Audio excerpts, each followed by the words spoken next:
Yes, hello there, it's 9 o'clock and you're waking up to Ireland AM. It is Saturday, the 4th of May. It is indeed. Yes. And because of that, to all you Star Wars fans out there, may the 4th be with you. I dressed up as Jabba today, as you can see. Yeah. Anyway, coming up, Leinster prepare for their Croke Park showdown, while an entertaining Dublin derby saw Shamrock Rovers miss out on the chance to go top of the table. We'll have all those sports stories and more later this hour. Now that summer has arrived, hasn't it? It would tell outside, but yes. Yeah, rumours of it. Some of us are thinking about getting outdoors, so whether you're on a casual walk or you're going to do a deep dive into the woods, we're going to have hiking wear at the catwalk to suit every single trek. Now, this year's Darkness into Light Walk is expected to gather thousands of people to raise funds for suicide and self-harm prevention. We'll be chatting to former rugby international and All-Ireland football star Hannah Tyrrell on what the event means to her.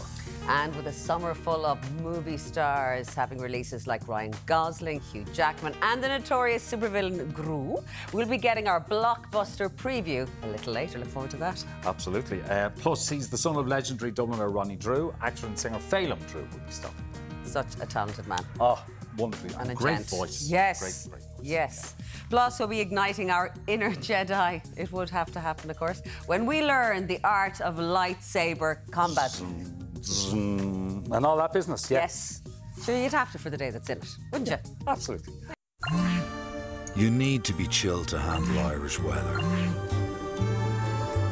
That's why Chill sponsor weather updates on Virgin Media One. This afternoon we'll see largely dry conditions as bright sunny breaks in the southwest edge slowly northwards. Temperatures will range between 12 and 13 degrees. This evening we'll see some showers developing with temperatures ranging between 12 and 13 degrees. And then tonight we can expect rain and drizzle still affecting parts of the east and the north, staying drier elsewhere with clear spells. Overnight temperatures will range between 6 and 11 degrees. You need to be chilled to handle Irish weather. That's why Chill sponsor weather updates on Virgin Media One. Right, let's check in your morning papers. We'll start with the Irish Times. Its headline reads, Britain agreed to the return of 201 migrants. It goes on to report that the UK accepted that it would take back just over 200 migrants under a 2020 agreement with the state, although none have been sent back. Taxpayers to top up the TV licence in RTE funding plan. That's the front page of The Independent. It writes that households face the prospect of paying for RTE through a taxpayer-funded top-up as well as a reformed TV licence. The Examiner leads with protest at home unacceptable. It reports that Taoiseach Simon Harris has said that politicians' families and homes should be out of bounds after a far-right anti-immigrant protest at his young children's bedtime. On to the tabloids, and the Mirror opens with the headline, Harris, leave the kids alone. It writes that Simon Harris blasted those who demonstrated outside his house, telling them, leave my family and home alone. The Herald leads with the headline, I need to take your baby. It reports that a Dublin mother whose young daughter was the subject of an attempted abduction has told of how she feels sick after her ordeal. The Sun opens with evil hatchet attack on 3 women. It writes that a man was arrested after a terrifying daylight hatchet attack left 3 women seriously injured in County Louth. The Star leads with the same story with the headline Hatchet Horror. It reports that the most seriously injured out of the women was an 82-year-old pensioner who suffered serious head injuries and was fighting for her life last night. And the Daily Mail opens with bid to send migrants back to UK pointless. It writes that legal experts have warned Ireland's attempt to send asylum seekers back to the UK is a pointless exercise.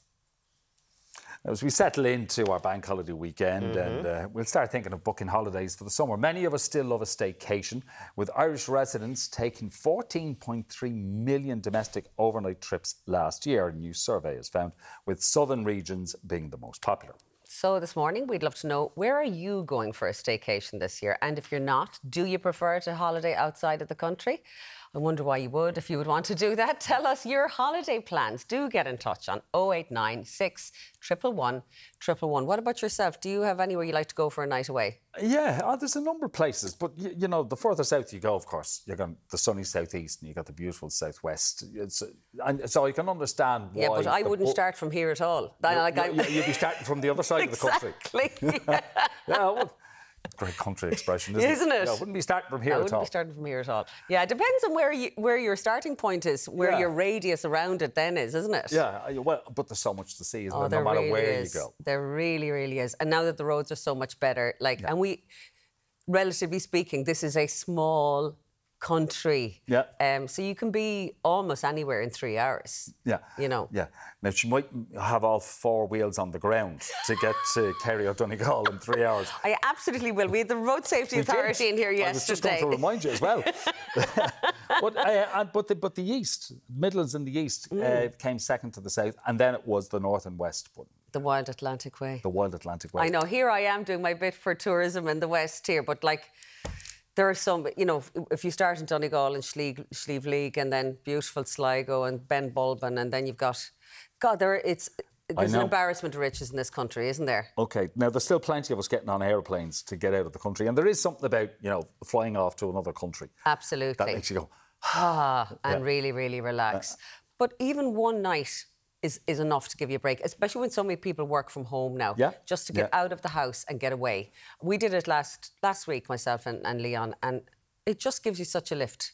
One night away. But it is encouraging to hear 14.3 million.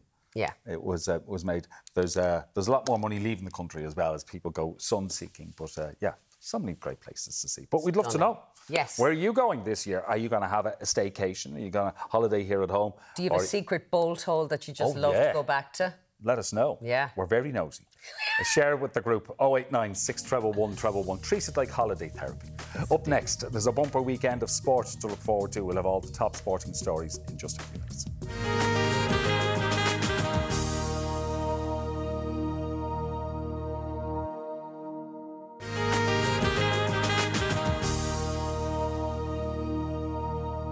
Back. It's crunch time at Croke Park, and there's some tasty matches in the hurling championship. Sports commentator Oisin Langan joins us with the latest in sport. But first, we'll take a pick of the sporting headlines from the back pages, beginning with the Irish Daily Mirror.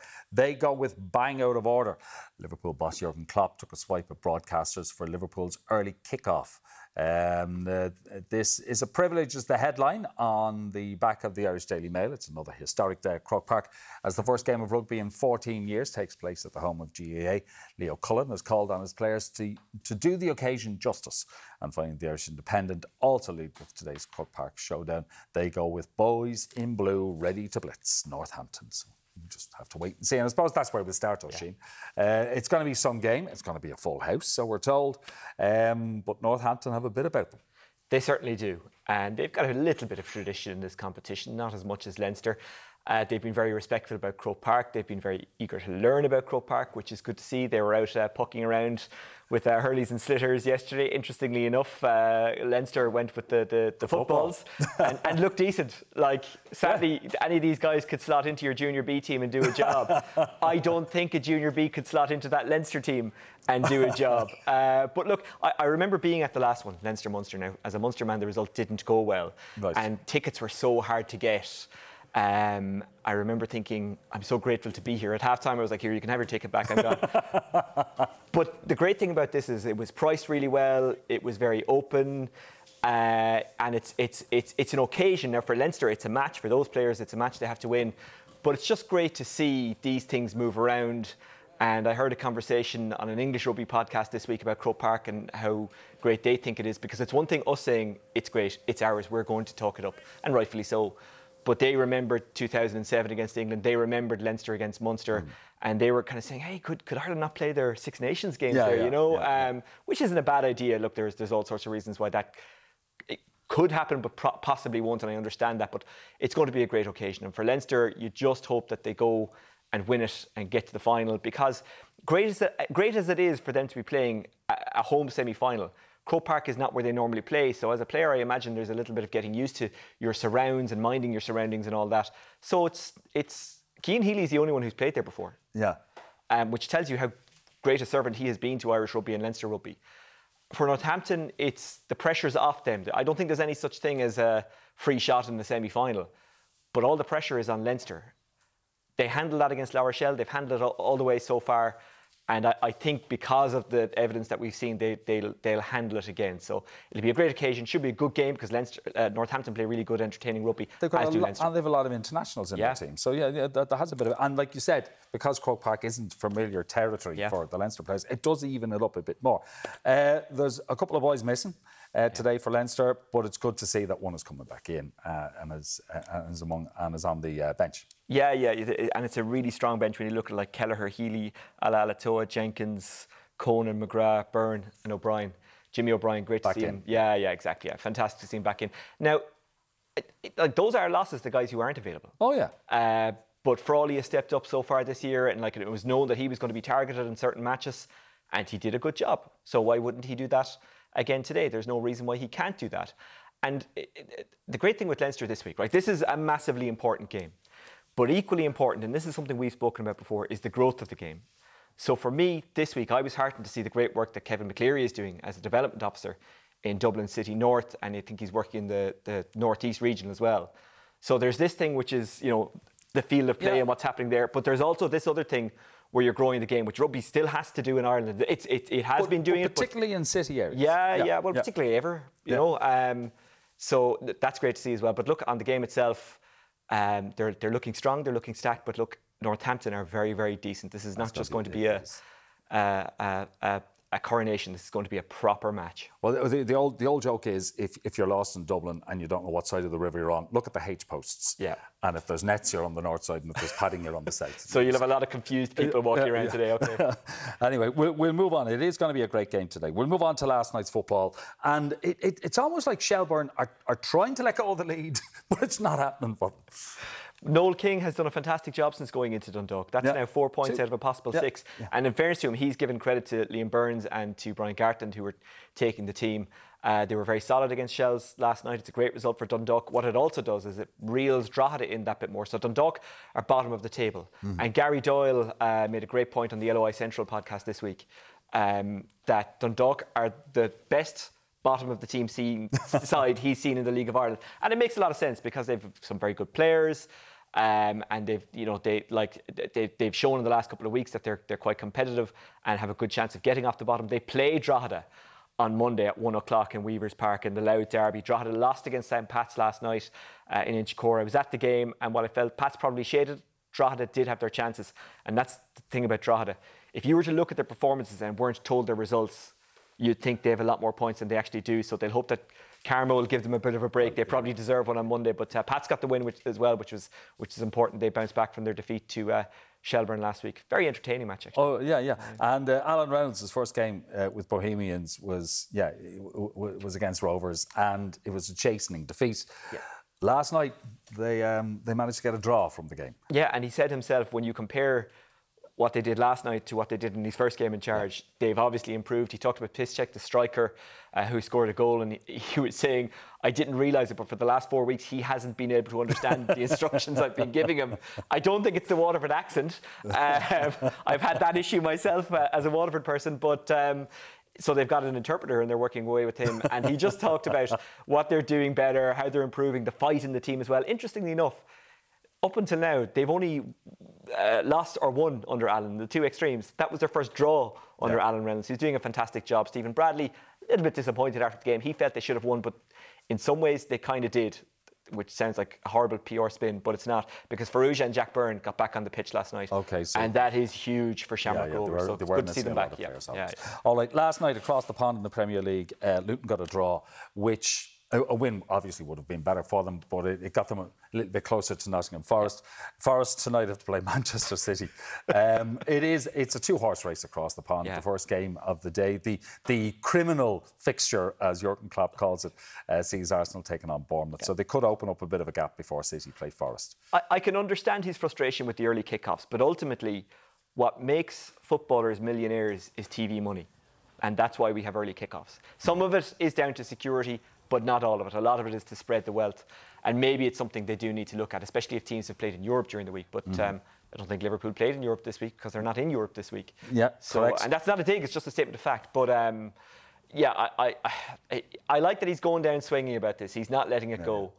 But look, ultimately you have to play the games, and it's the same for everyone. Okay. All right. We'll move on because it's the weekend, so we got GAA Championship action to look forward to. And 2 games to look forward to today. 1 in Leinster, 1 in Munster. We'll start in Munster with your beloved Waterford, taking on a Tipperary team who need to put in a performance. And they didn't last week. Yeah. And there was the Tipperary flop, as I called it. Sorry, the Limerick flop, as I called it last year, where teams played Limerick. And in Munster, everyone gave Limerick a go. But in their next game, they fell short. Mm-hmm. I don't think that's going to hit Tip this season. And the reason I say this is, for whatever reason, and I'm not remotely suggesting it was done on purpose, they didn't leave everything out there against Limerick last week. There were some patches where they played well, and there were some patches you'd say, OK, I see something here for Tip. But I think they'll have plenty of energy for this game. So I expect a fight from Tip. Okay. And a really big one, because keep in mind you've got the Liam Cahill factor, that he was managing Waterford. Yeah. And there's a real Taylor Swift energy about meeting your ex, you know? So it's... It sounds like there's an album in this. So let's hope Waterford can shake them off, which I think they can and I think they will, but I think it'll be a lot closer than people think. But Tipperary, most definitely capable of a performance today. They've named an unchanged team. And I think it was John Fogarty from the Irish Examiner said, pull the other one on Twitter during the week. If it wasn't him, I apologize. But I think it was him. And I think there will be changes for Tip. There might well be changes for Waterford as well, but it'll be a great game in Walsh Park. And just very quickly, lastly, a quick word on Wexford Galway. Wexford desperately need a win. And they tend to play better against the better teams. Yeah. They lost away to Antrim last week. I think they'll step it up tonight. It's in Innovate Wexford Park, which is important. Chadwick's Wexford Park, I beg your pardon. And I think I can see this being a draw. Okay, yeah. All right. We will watch with great interest, but Wexford need a win. I mean, they drew with the Dubs, lost to Antrim, so fascinating evening ahead. Good to see you, Oisin. And you. Okay. After the break, we're talking fashion. We take on the great outdoors of the catwalk in just a few minutes.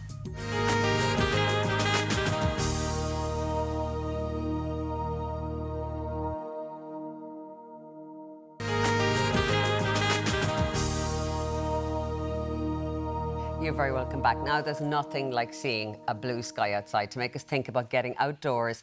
Now that the summer season, it says here, has arrived. I'm going to say is on the way, because it is still a little cold, isn't it? But if you are planning a new fitness kick, you'll need the right clothes. And stylist Rosalind Lipsett joins us now, and we are going hiking. Yes, and the nice weather is back, but the rain also comes out because we are in Ireland. So we have everything to fit the weather and to fit your needs. The right gear can really make or break your hiking experience. So it's all about being comfortable, feeling protected and maximising your hiking experience. Because they say there's no such thing as bad weather, it's just inappropriate clothes. 100%. Well, we also do have Irish weather, which is always bad. But no, you're right. We have the perfect clothes for you for basically trial running or hiking. Okay. So today we're going to start off with this fab look, and this is from Regata, Great Outdoors, and they offer a range of affordable outdoor clothing, not only for experienced hikers, but for all levels. This is the Mayland waterproof jacket. It's in this lovely oat and black. Yeah. It is waterproof, 100% waterproof. It's breathable. It's actually made with recycled materials, and we're going to find out a lot of the clothes that we're looking at today are really eco-friendly and really eco-conscious. That does make people feel better about splashing out as well. Exactly. Yeah. So they have the taped seams for complete waterproof protection. They have zipped pockets, and they also have an inner security pocket for hands-free. So you can put your cards, your phone, and then you don't really need to be worrying about anything. Yes. This is brilliant. Yes, that is important because we still bring a lot of bits with us, and what you don't want to do is leave it behind you a couple of kilometres. And it can be hard with bags as well. Yeah. So underneath we have the Klein t-shirt. It's a crew neck and a graphic print. It's made from a really soft, organic cotton jersey fabric. Again, a gorgeous colour there in this kind of like fauna green. Now we're going to go on to the Leesville walking shorts. They're lightweight. They have this really nice quick drying fabric. They have the part elasticated waist. So again, really, really comfortable. They're water repellent. And a great fact about these is their UV protection included. So sometimes we actually don't understand that we don't realise our clothes aren't UV protected. Yes, that's so we can actually get burned on our hikes. So that's a great little factor there, and it's 50 plus. So let's go on to the boots. The Samurai 3 low walking shoes are a perfect hiking boot. They have so many technological features. These are the green and orange ones, but they do come in a range of colours. These are durable, they're water resistant, they're shock absorbing, and they have a heel insert for extra protection. And the right footwear is just, you can't compromise there. Especially when you're hiking, you really can't compromise on footwear. Yeah. So now we're going more into the trail running, or the trail running. We're seeing a lot of people now, the running clubs and the trail running, and it's very important to have the right gear. Trail running is when you're not on a smooth man-made path. It's when you're on kind of a rocky, more of a rocky terrain. So these runners are perfect for that. But we're going to go into the outfit. Asics is a globally recognised Japanese brand known for its innovation. This full outfit is from their flagship store on O'Connell Street, and they have a really dedicated team of experts to select the best type of footwear and apparel to suit your specific needs. This is the packable gilet. It's actually perfect for those kind of days you don't know what you're going to get, be it you know, sun, rain. We've been getting all the seasons in one day lately. So layers are important. Definitely, and it actually packs into this back pocket. If Yumiko turns around, this all packs onto this little back pocket, and you can actually attach it to the belt. So it is a really nice feature. Then underneath we have these gorgeous, we've layered up the t-shirts. They're all moisture wicking properties. They're really lightweight, really breathable. And then we have this fun little water bottle belt that actually carries 2 little water bottles. It can carry your phone as well. And then we have the signature Asics runners, again, or not runners, sorry, leggings. They're squat proof, they're breathable, they're moisture wicking, and again, really supportive for all elements when you're out on your trail run. Then we'll go into, so we're still at the running band there. As you can see, you can also hold your phone, your keys, and a super handy hands-free option, especially if you're, you know, out for the day. So that's the iconic sort of Asics, and I mean, they are worn for marathons. That's a really excellent brand of footwear, isn't it? Exactly. I see Gore-Tex on it on the side. Yeah, that's the Gel Trabuco 12 GTX trail running shoes. They combine protection, comfort for a grounded trail run. You know, they have a grip outsole for traction on diverse terrains, and they have shock absorbing technology, and they're also 50% made of recycled material. Okay. So now we're going to go back onto Danielle, looking absolutely gorgeous in Regata Great Outdoors. Again, they have camping gear, accessories, footwear, clothing, and they're in stores nationwide.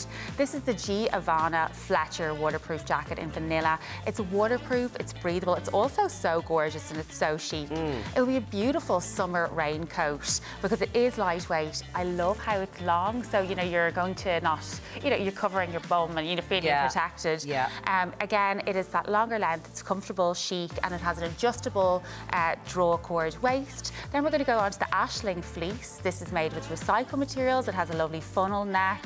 It has the lower zip pockets, and it has a really nice loose shaped hem for extra comfort. And it is a lovely colour, that creamy vanilla colour. It's a flattering colour on the skin, I think. It is. It's so flattering, and I like actually it teamed with white as well. All those kind of shades of neutrals and creams and whites. Really it's nice. really beautiful for summer.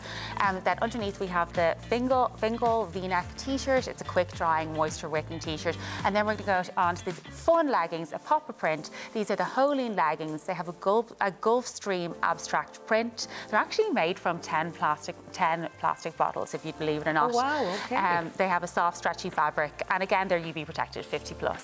And then we're going to go on to the Samurai 3 walking boots, again in female, the women's wear version. They're water resistant, anti-abrasion mesh for easy cleaning, and they're a mid-cut with a foam collar for ankle support. And finally, we have Napa Puri. This is a gorgeous outfit. Napa Puri is available in Taylor Blue stores in Limerick Crescent Shopping Centre and Fairgreen Shopping Centre in Carlow.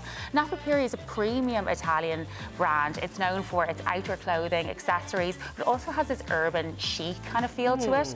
But its actually core is functionality and sustainability. Okay, so you're looking good, but you're actually getting but it's quality functionality, as well. exactly. So this is the Rainforest Anorak jacket. It's colourful, it's comfortable, it's contemporary, and then it has a mesh lining. It's got an adjustable hem, hood, and it's got the 2 side pockets for extra comfort and extra space. Then we have the lovely bolo t-shirt underneath. It's a cotton t-shirt, and then we're going on to these cargo trousers. They don't really look like they're kind of athleisure wear. They are. They have all the same functionality as athleisure wear. And then we're going to go on to the Gel Trabuco trial runners. These are Asics again. They're lightweight. They have foam cushioning and shock absorption, and they also have a rock protection plate. A rock protection plate. A rock protection plate. So they're perfect for, again, as I said, rough trails, and they also have a really nice breathable design, again made with eco-friendly But material. if you're going to a match at the weekend, Yeah. they look just as good. So those clothing, those items are,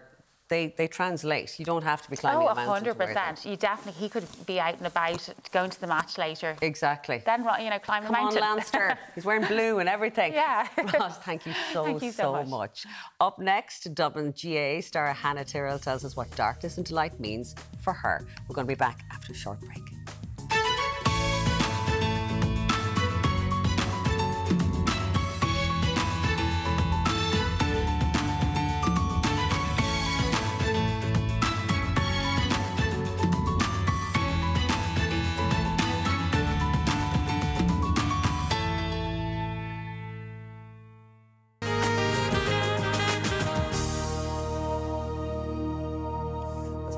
Next Saturday morning, thousands of people across the world are expected to walk together to fight against suicide and self-harm for Pieta. We're joined now by All-Ireland winning Dublin footballer and former international rugby player Hannah Tyrrell on what darkness into light means to her, along with the CEO of Pieta, Stephanie Manahan. You're both so welcome. Hannah, I'm going to come to you first. You've achieved so much. You've had so much success in your life. And we're used to seeing you, you know, with a winning smile. You know, and you know, achieving great things. On the outside, that looks like you've got the world at your feet. But it's not always been that way for you. You've had your struggles as well, and it's fantastic that someone like you is coming out and talking about that, because on the outside, you look like you have it all. Yeah, no, look, obviously now I'm very lucky. My life is in a place I'm very happy with, but as a young teenager, I really struggled with my own mental health. And I suffered, and I used to self-harm, and you know, being a teenager is a really difficult time, and just I had a lot of negative thoughts about myself, and wasn't really happy, and struggled to kind of overcome that. And there was a stigma around mental health when I was growing up. You know, there wasn't huge amounts of awareness of what self-harm was, you know, how to help people that were struggling with it. I was also suffering with an eating disorder, and so I kind of kept everything to myself, and I didn't communicate that, and it began to spiral and get worse, you know. And for me, it wasn't until I tried to take my own life, you know, that I was brought to the services of Pieta House, and myself and my family started to get a little bit of help. What was it at that point, you know, when you tried to take your life, that your family and friends became aware, or had they got hints of it beforehand? No, I was really good at kind of hiding my emotions and the negative thoughts I had in my head, and what I was doing, and that's, I think, what made it worse. You know, it began to build up over time, and no, nobody knew. I hid it really well, and yeah, it was only till I started attending Pieta House, and I had to stop playing sports for a little while, that kind of friends and family and my schoolmates and all kind of realised what was going on, and I got such an outpouring of support that it made me think, why did I, you know, why did I cover it up for so long? Yeah. You know, I had such an idea of what, you know, people finding out about my struggles would be like, and it was the complete opposite for me. What did Pieta do for you? Initially, you know, obviously it was just getting me in the door, trying to get me to open up about what I was struggling with, and I was offered counselling on a very regular basis, but also I think what was so important was that they offered my family counselling, because this was just a huge shock for them on the outset. You know, I was doing really well in school, I was outgoing, I was friendly, I was bubbly, you know, sport obviously was going really well, so they had no clue I was struggling with this, and then their world came crashing down around them with this news. And so they also got counselling and kind of directions on how to help and how to approach things with me, and trying to get me to open up, which I think is so important, because, you know, obviously the individual is the person who should be at the core of it, but the support network is so important for people who are struggling with mental health, and in particular with self-harm and suicide. Stephanie, I want to bring you in because Hannah touched on it. Yes, the person who is suffering is at the centre, but particularly in someone like Hannah's case, where she's achieving academically in a sporting way, and a family who believe they know her so well have no idea. The shock and the guilt must be incredible. So they also need a lot of support. Can you tell us about what you do once you meet a family and somebody who's in real pain?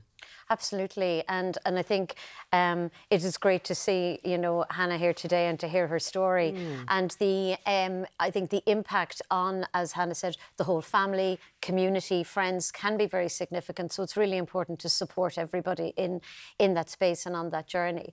And with young people, so under 18s, what we do is that the therapist that will be working with the child will see the parent maybe for about 10 minutes before the session with the child, and then 10 minutes at the end as well, to just do a check-in. The session with the child is very confidential, but they do always give some tips to the parents about how things are. In addition to that, a totally separate therapist will actually work with that parent so that they themselves have confidential support from another person as well.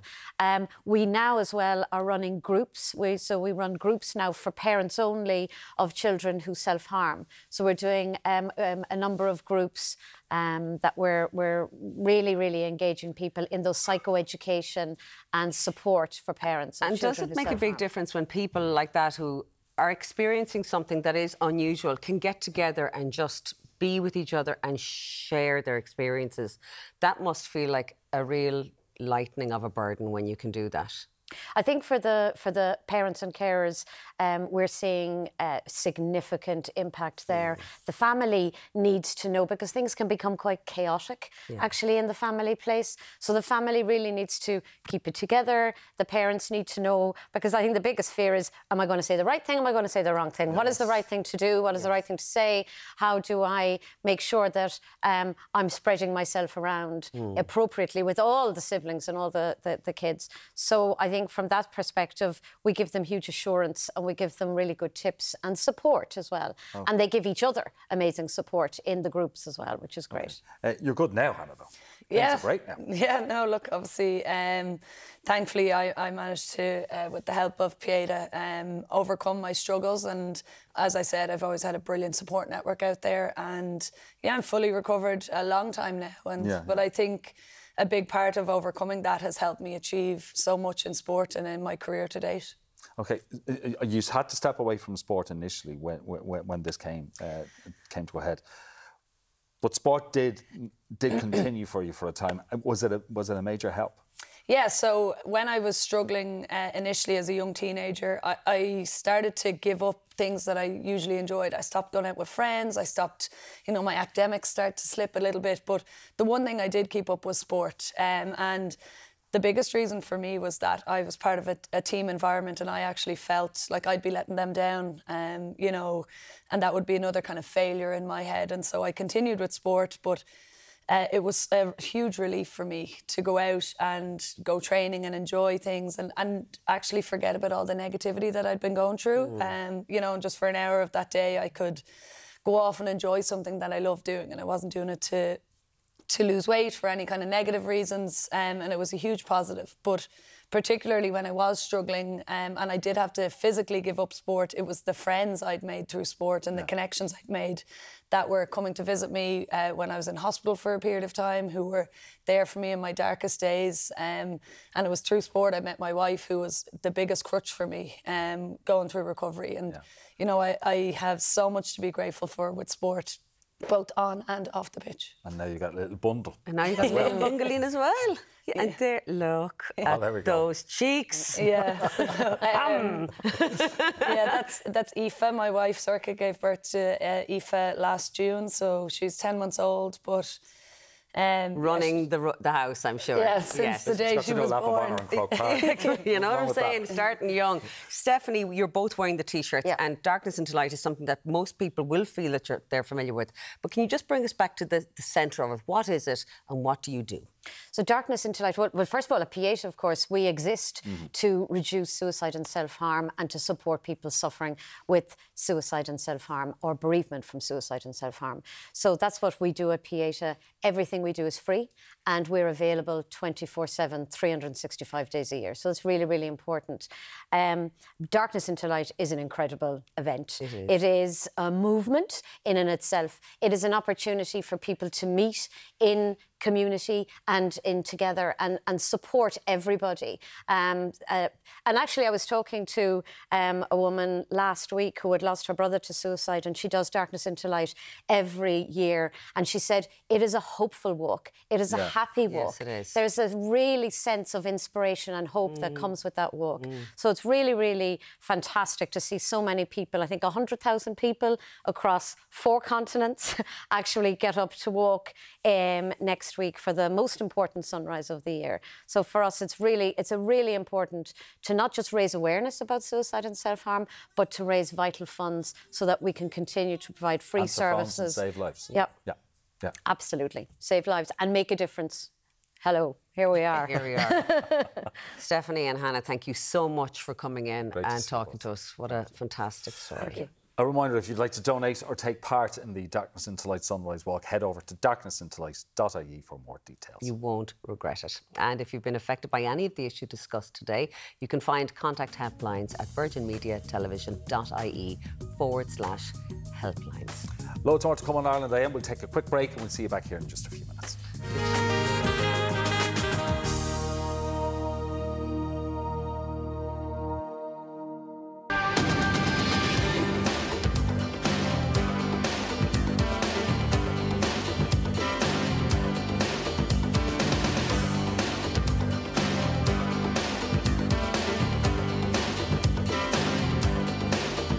Let's check on your morning papers. We'll start with the Irish Times. Its headline reads, Britain agreed to return of 201 migrants. It goes on to report that the UK accepted that it would take back just over 200 migrants under a 2020 agreement with the state, although none have been sent back.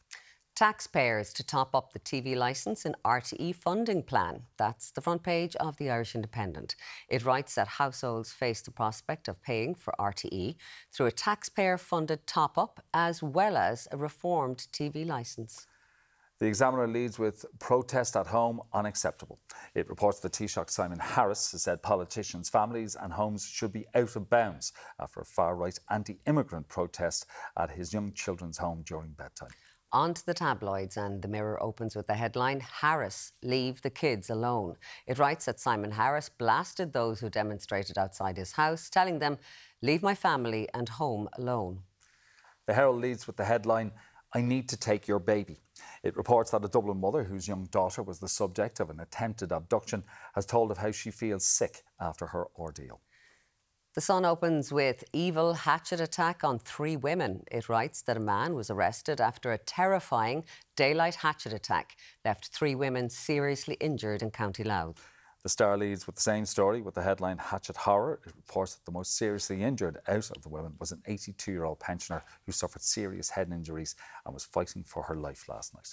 And the Daily Mail opens with bid to send migrants back to the UK pointless. It writes that legal experts have warned Ireland's attempt to send asylum seekers back to the UK is a pointless exercise. Now, you might have noticed one of our gang is missing this morning. Yes. Yeah, she's on the rip.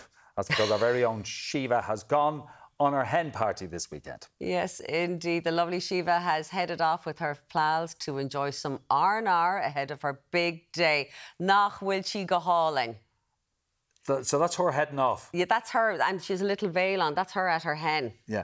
She looks like a lovely 60s bride. That's not what she looks like today. She's got a head in her, as Tony Fenton, the late Tony Fenton would say, head in her like Oliver Plunkett this morning. Yeah, and she's there for the weekend too, isn't she? Yeah, she is, yeah. But I'm sure Shiva still looks gorgeous. Anyway, good luck to you, Shiva, and don't forget the way home. Bantanabas. Tarawala, yeah, exactly. All right, we are talking about actually holding it at home because she's down in the southwest. That's right. For her hen. That's right. We're talking about, because, 14.3 million was spent last year on people holidaying here in Ireland. Yes. Which is fantastic, and it's up from the previous year, which is a massive positive. So we asked you, would you holiday here in Ireland or would you holiday away? And plenty of you have been in touch. Anna says, I'm going to Derry and we'll tour Northern Ireland. I'll be going on a trip to Kinmare. I don't want to fly anymore. I'm supporting my own country. Yeah, and that is fair enough. Laura has said this in, I think there'll be a lot of people who'll feel you, Laura. My ideal staycation location is pretty much 5 minutes alone in the bathroom before an animal or a child needs me for something. I never get room service or free slippers on arrival, however. Look at Laura, I get it. I totally get it. Somebody just leave a pair of slippers outside the bathroom door for and Laura. Laura's Just life so that would she be feels complete. as if, yeah, she's off somewhere. And that says, no place more beautiful than West Kerry, magnificent, but like to go either early or late in the year as it's packed during high season due to the weather so far this year, though. I hope to get away to the sun maybe in September. Yeah, people feel they need that dose of sun. Mary said, I'd love to holiday here, but the price of hotels, food and drink is outrageous, and the price of petrol, which is going up a lot lately, there and back is crazy. You can go to Spain for 2 weeks for the price of a weekend away here. That's, yeah. Well, it's echoed as well by Caroline. I would really love to stay here as we have the most beautiful country, but can't afford to stay here. So we've booked 10 days away in Cyprus for the price of 4 nights in a nice hotel here. And Cyprus is not cheap. No, it's one of the dearer places to go to in the Med, Yeah, so the fact that you can still do that and save really says something. OK, I want to talk to you about movies. Yeah. And particularly the long ones, the ones that you nearly have to bring a packed lunch to come in to see, or... set your alarm clock. Set your alarm clock. And the fact that, I'm sure a lot of you will feel the same way, you'll watch 3 episodes of something. Yeah. Easily binge 3 episodes of something, but you have a problem watching a movie that runs to 2 hours. I don't. Americans are over it. They said they don't want to see another Oppenheimer or Avatar again. A new poll has found that moviegoers believe the ideal movie wrapped in 92 minutes. Ooh. But how can you tell Oppenheimer's story in 92 minutes? But how many movies have you heard of recently, and we'll be reviewing movies shortly? 20 minutes too long, half an hour too long, could have done with a bit of editing. OK, yeah, I've heard that. In fact, I think, was it Oppenheimer, people say it's probably about 30 minutes too long. There you are, but there you are. Is this what social media has done, what TikTok has done, that people want to see it instantly and quickly? Our attention span is now becoming shorter and shorter, that we cannot cope with something. We're going to be like toddlers soon, where if it's not done in 7 minutes, we're gone. We lose interest. Anyway, we'd love to know. Do you like the blockbusters that run for 2 or 3 hours? Can you stay awake from one of them? Yeah, would you sit down and watch Gone with the Wind, for instance? Do you know what? I would. Yeah, me too. I would. There's a lot of references in that movie that would see to it that it needs to carry a little warning bit of judicious editing, yes, indeed. Absolutely. But let us know your thoughts. 089 611 111. Do you want to watch a blockbuster that runs for 2 or 3 hours? Do you want to watch a blockbuster? And it is set to be a summer of superheroes, aliens and weather anomalies. And those superhero movies are often long. We're going to be looking ahead to the best of this year's cinema blockbusters next.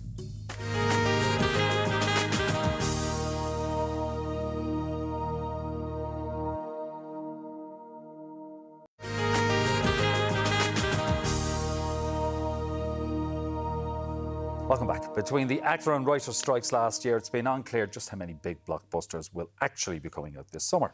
With Ryan Gosling's The Fall Guy kicking off the season this weekend, we're joined by movie reviewers Rory Cashin and Olivia Fahy to tell us what else to expect in the months to come. Are we in for a bumper year, do you think? Well, so it was this time, exactly this day, I think, last year, we were talking about getting Barbie and Oppenheimer in the same summer. That's right. And we don't have that big kinetic thing this year. But I think it could be a summer of like sleeper hits, films that people might not expect to do as well as they're going to. Right. Okay. Well, let's start off with Furiosa. Yes. This, you see, we're of a vintage that we remember the Mad Max movies in their early stages. So Furiosa, is it a step up from Fury Road? Well, that's what they're kind of trying to bill it as. But for me personally, I think because what they did with Fury Road was it was all very much like live action, not as much CGI, whereas this seems to have gone kind of more of the CGI route. So whether people are going to be able to connect to it as much or not remains to be seen. But Anya Taylor-Joy and Chris Hemsworth are their leading cast members, and they seem to be giving it like a really good push in the promo circuits. But you know, until we actually get to see it on the big screen, it's going to be hard to tell whether they've hit the nail on the head again or not. Because Fury Road was literally one of the best action movies ever made. It's arguably the best action movie of the last 10 or 20 years.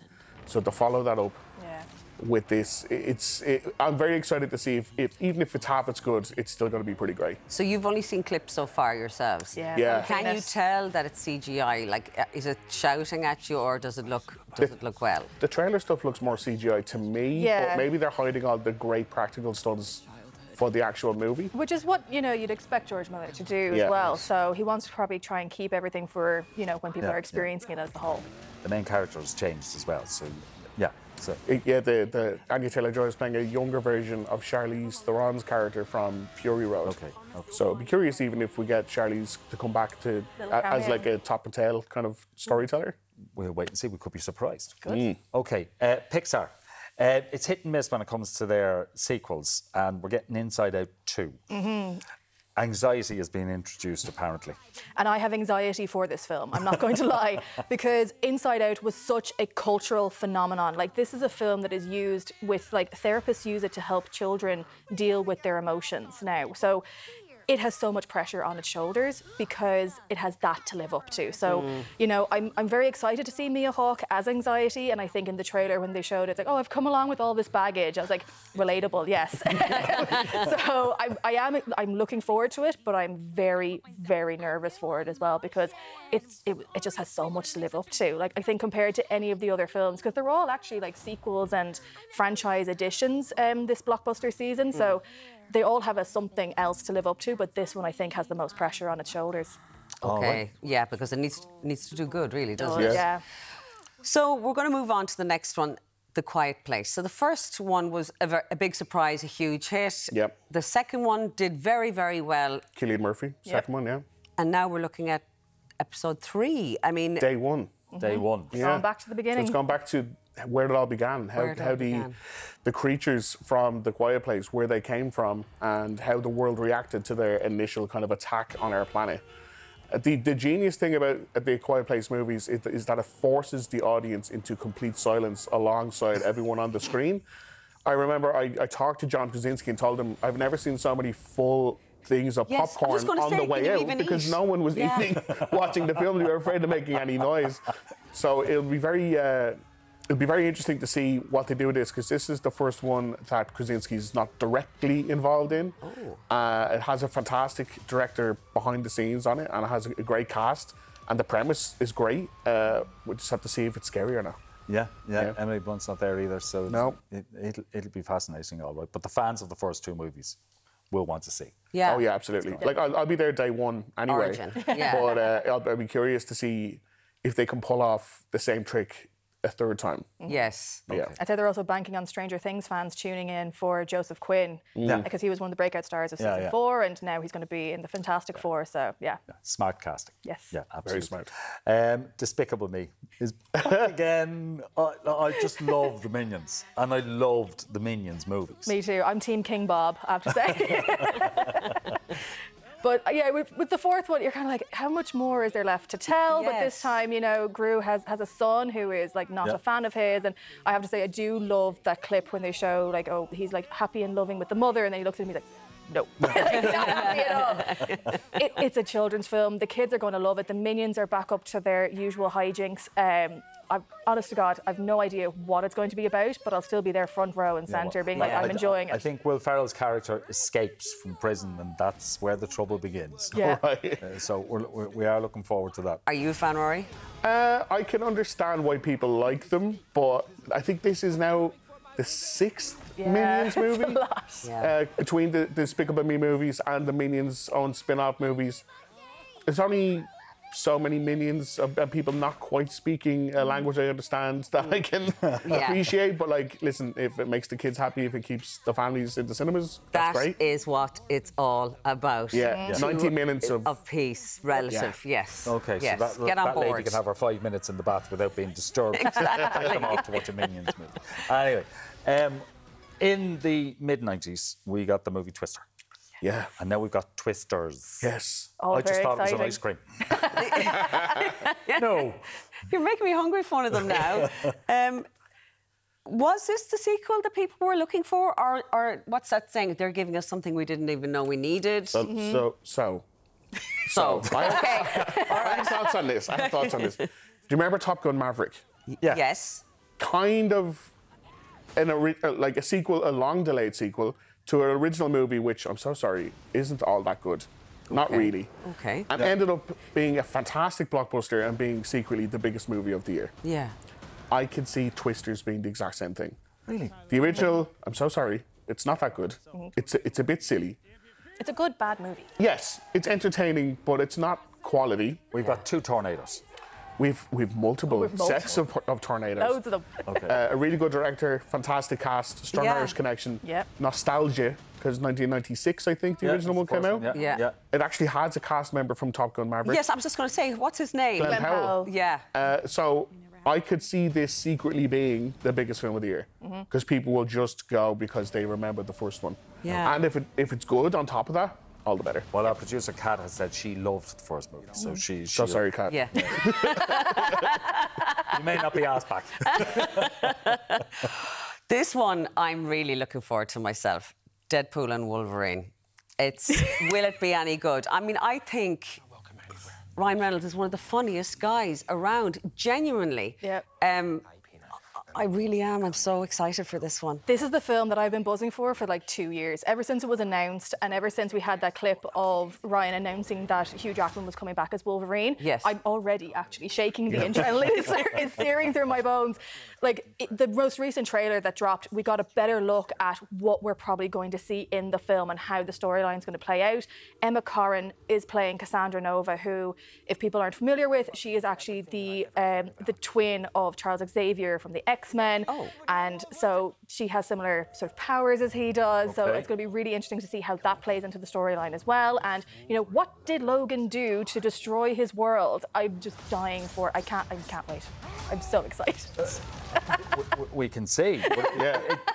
But, I like the fact that it's, like you said, Ryan Reynolds. Hugh Jackman has a wicked sense of humour. Yes, So he does.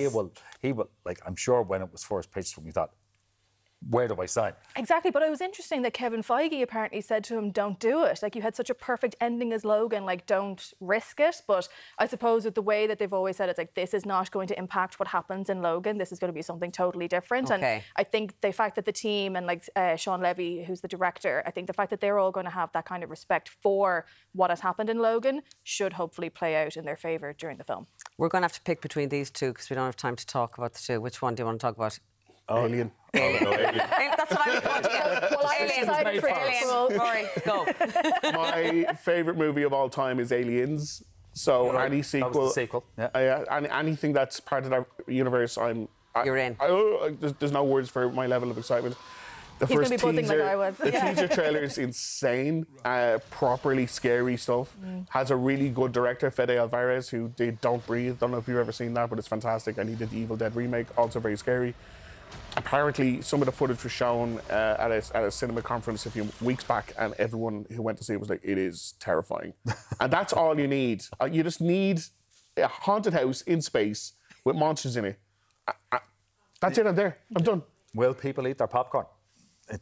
I think the popcorn will end up into the air. It'll be over behind you. Coming down like rain.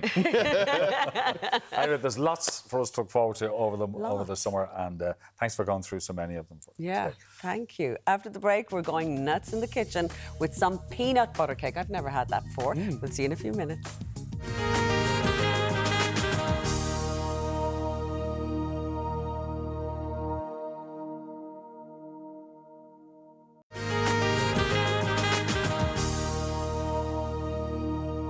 Over that, imagine. Now, we've had no shortage of cakes in the Ireland AM kitchen over the years, as you know, but this one comes with an extra nutty twist. Chrissy Gibson from Take the Cake is here now. Chrissy, what are we making today? So this is a peanut butter layer cake. It can also be made as cupcakes. Let me tell you, it is fantastic. This is a staple in my house. My whole family just adores it.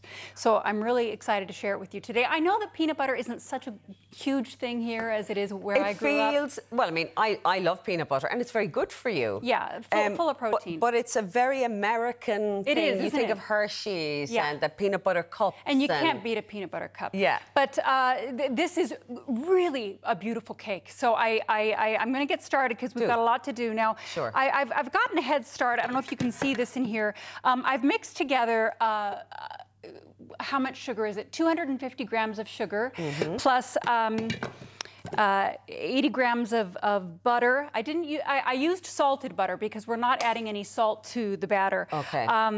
And just 150 grams of peanut butter. Use a creamy peanut butter instead of a chunky one.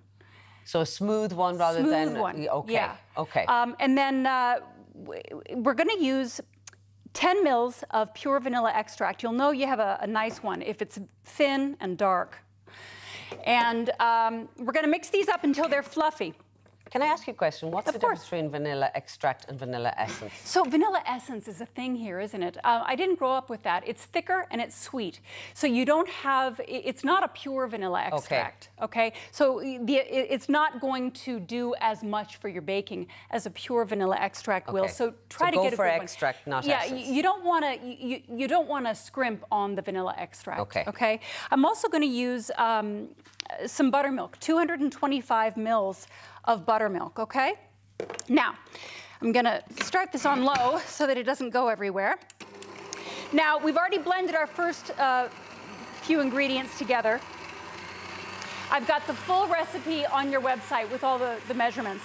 Now, for our dry ingredients, I have blended these together also just to save time. We've got 210 grams of self-raising flour, 25 grams of corn flour, 3 grams of baking soda, bread soda, which is just a half a teaspoon, it's not much.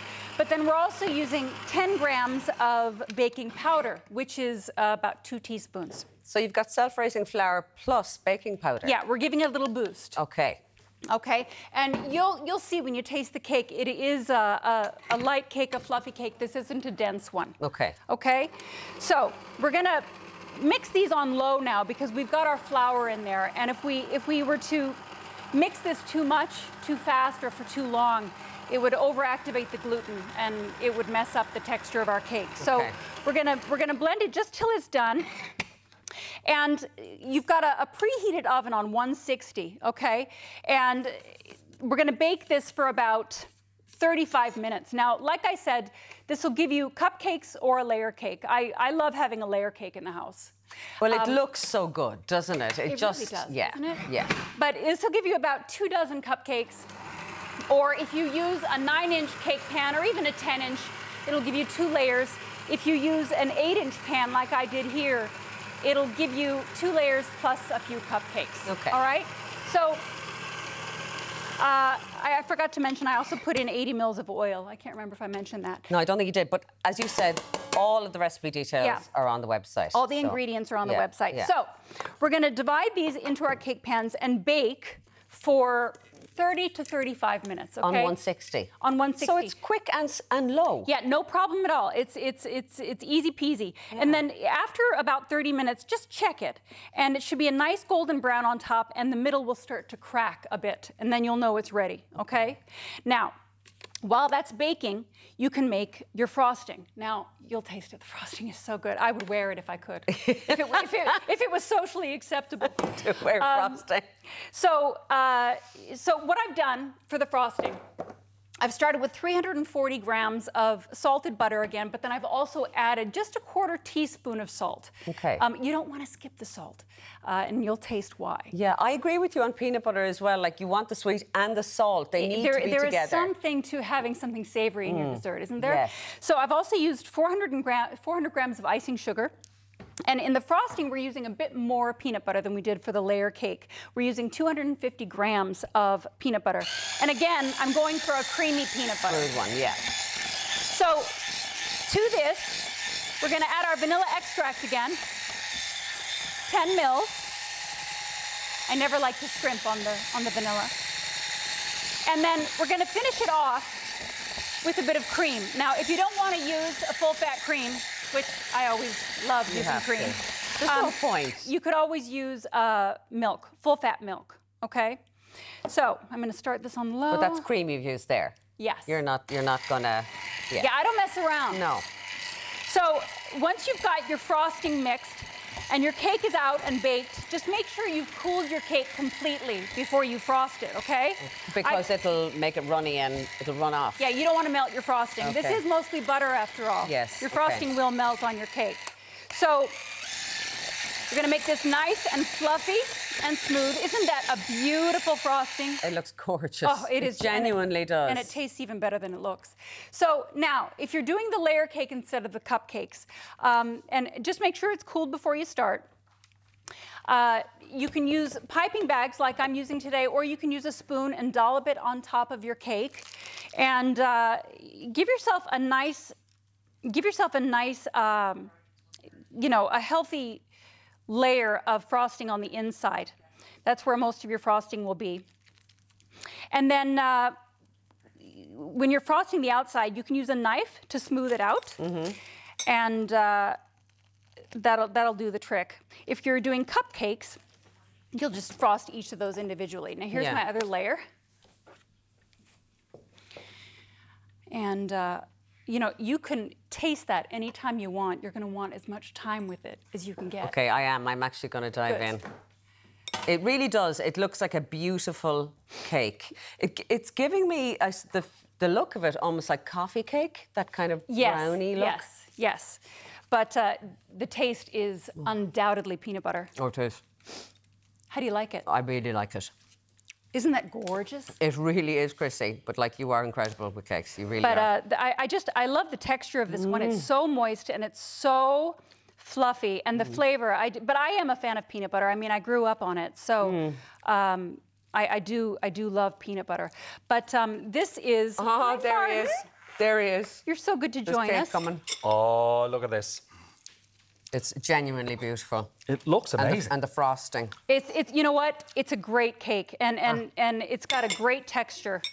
Lovely, no. Just want a cup of tea, don't you? What do you think of that? Amazing. Just amazing. It just tastes like more. Yeah. Isn't it so good? It really is. Really, really good. I think the flavor in this cake is just outstanding. The frosting makes it. The frosting makes it. Isn't it gorgeous? Yes. I know. I said to Gráinne I'd wear it if I could. What do you do with that frosting? So I like that big bowl of frosting. I know, yeah. I cover the cake with it, and then I like to use piping bags when I frost my cakes, but you can just as easily spoon this on and smooth it over your cake with a knife. Okay, this one is a hit. It really, really is. Chrissy, isn't that thank a good one? So much. I'm telling you, as soon as I made this the first time, I knew it would be a staple in my house. What's the saying? You'd go up in the middle of the night for that. You would. You would. You absolutely would. Rage in the fridge. Full recipe details, as we said, are on the website, or you can find more from Chrissy on Instagram at Take the Cake Dublin. After the break, I'll be getting the lowdown on all your beach essentials. Don't think I haven't noticed. Hence, I'm dressed for the beach. Don't go anywhere.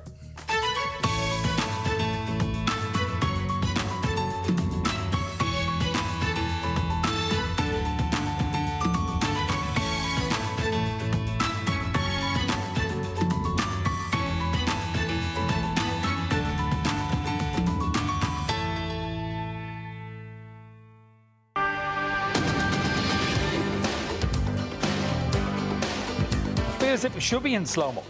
God help us all, and apologies to my family, but I'm in beachwear. Welcome back. It's nearly beach holiday time, and while we can get by with the bare necessities like a hat, swimming togs, sunscreen, and what have you, a few extra items may help elevate your beach holiday even more. Travel expert Megan Virgo is here to give us the lowdown. Good to see you, Megan. And you're all set for the beach yourself. Oh, I am, yeah. Are you a beach person? I am. I love the beach. Now, in Ireland, only if the sun is shining. Oh, yeah. Yeah. But definitely abroad, I embrace it. The same with the pool, and a lot of the hacks here today can be applied to both the pool and the beach. Oh, excellent. Do you have favourite beach locations? Ooh, I love Playa Blanca in Lanzarote. Okay. Love Playa Blanca. Windy. A bit windy. Well, you know what? I was there a month ago and I was haunted with the weather. There was no wind. Yeah, really good. Okay. Because you know the way it can be hit or miss. It can be hit or miss. I mean, put your sun cream on, the wind blows, as Billy Connolly says, and you look like a sugar donut. I definitely had the factor 50 on. The factor 50 I'm the type of person that goes on holiday really tanned and I come back like Casper because the tan wears off. All right. Now, you're the lady with all the hacks, and when it comes to packing, we know that you're the queen. But you've got some hacks that will make our trip to the beach, whether it's here at home or whether it's abroad, an awful lot easier. So we're starting with something for our towels. We are. So have you ever been on the lounger and you put the towel out, you're all business, you lie down, you go to get your drink and the whole thing falls down? Or it keeps falling down your shoulders. Yeah, and you know what? It's not a third world problem, but it's very frustrating in the moment. Everything is relative when you're in that moment. Exactly. Okay. So these guys here are called towel bands. Okay. And they're made from a stretchy material. And what they do is they go on the corners of the lounger. So you pull this up here. Yeah. And you wrap it around like this. As simple as that. Ta-da! And then you have no more towel sliding down, you having to fix it. This is a travel essential. And look how small it is. Look how small these are. Yeah. They kind of look like the fitness bands, don't they? It kind of does, but you want a very big head. Yeah. But absolutely genius idea. I know, I think they're fantastic. Actually, when I was in Lanzarote recently, I met this couple and I actually gave them a set because they had the pegs, but the pegs kept sticking into them and breaking. Right, yeah. Whereas these are the real McCoy. And like you said, that's for the pool or by the or on the by beach. the pool or the beach. Yeah. Okay, what's next? Okay, next is this one now is definitely for the beach. This is a portable lockbox. It's essentially like a safe. And you know when you're at the beach and you're worried that someone is going to steal your phone or your keys, you go out and then the current kind of brings you this way and you're like, where is my lounger? So this here is the lockbox. Okay, you can see here you can fit loads in there. Oh, you've got a whole lot of stuff in there. You can fit loads in. Yeah. Okay, and what you do is you apply it to the lounger. Let's go with this one. Okay. Okay, so I'm just going to remove these quickly. What are you doing? We pineapple. I know, look, we can use those now in a minute, okay. We'll go down to the beach. Right. So you wrap it around like this. Yeah. Okay, oh, jeepers. And you put it through like this, and there's a code here, so only you know that code. Okay. So for someone to take this, they would have to take the whole lounger. And you. And me, I'd be fighting, I'd be like, give me that back, and they need to know the code. Okay. So I think that this is really handy. It just takes away the elimination of worry that when you're going down to the beach or even at the pool, if you're going up to get a drink and you're worried. Yeah, that handle is not easy to cut. No, it's not. Now look, if you come with a toolbox, I don't know what to say. You're going to be noticed. Okay? It's going to be noticed. But I think in the grand scheme of things, this for me is everyone should have one for the beach. Okay. And look, it's kind of like a stylish bag. And look, these are going to go back up here now. And then, now we're happy. We got our pineapples back. Are they expensive? Do you mind me asking? They are actually they're around €25. Wow. Yeah, I have them. I'll link them on my Instagram. Okay, so if people want to get them. Yeah, no, the towel bands as well are very cheap. But these are all great ideas, and that is absolutely genius. Now you get down to the beach, especially the beach, and you're trying to get yourself set to lie under your brolly and, with your sun cream on, take in some vitamin D.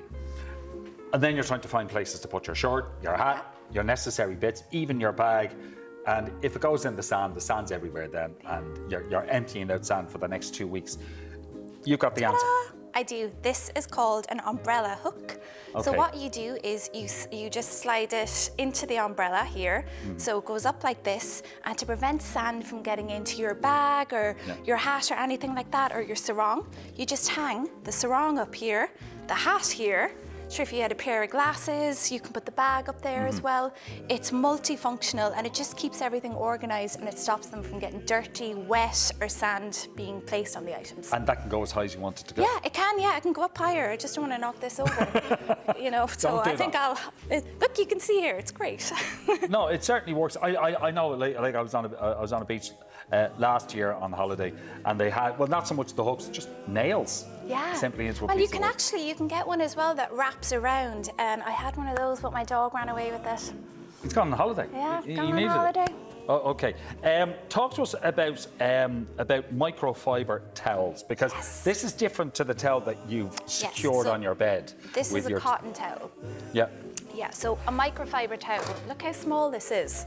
Like if I was to roll this up here, you know, like it's big, it's bulky, you can't really make it small. So this is a microfiber towel and it's more absorbent and durable and quick drying than, let's say, a traditional cotton towel. So it's in this little bag.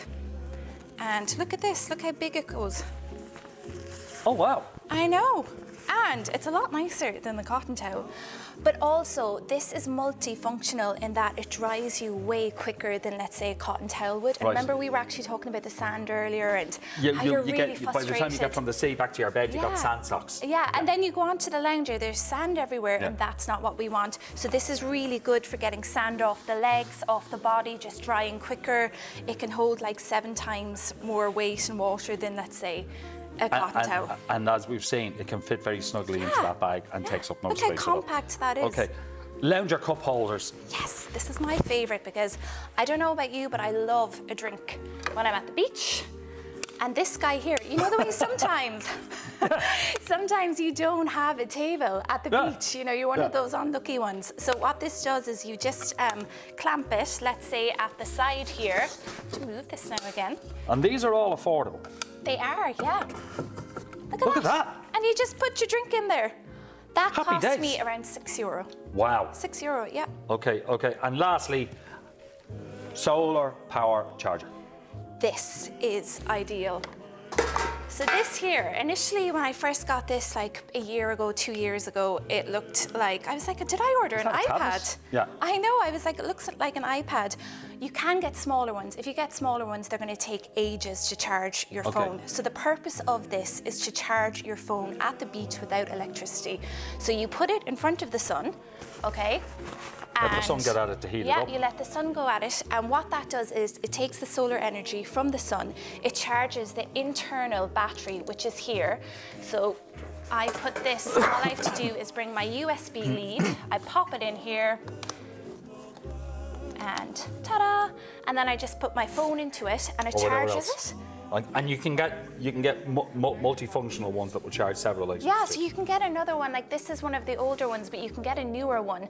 But I always bring this with me. I never run out of battery in my phone with this, you know, it keeps it charged. The best part is it's eco-friendly, it's efficient, it's not using electricity. And it stops you having to, you know, send a cable from the bar across the road to your beach bed. I always used to do that. I'm like, sorry, can I charge my phone? And there's like 20 phones there. Great hacks. Here we are, the May Bank Holiday weekend. The weather's not great right now, but it will get better. And when it does, we can use all this goodness to make our trips to the beach that little bit better. Megan, it's always great to see you. Yeah, always great. Thanks. For more holiday tips, hacks and ideas, head over to Megan Virgo on Instagram. There's lots more still to come on Ireland AM. I'm getting out of my beach gear. We'll take a quick break and I'll see you in a few minutes.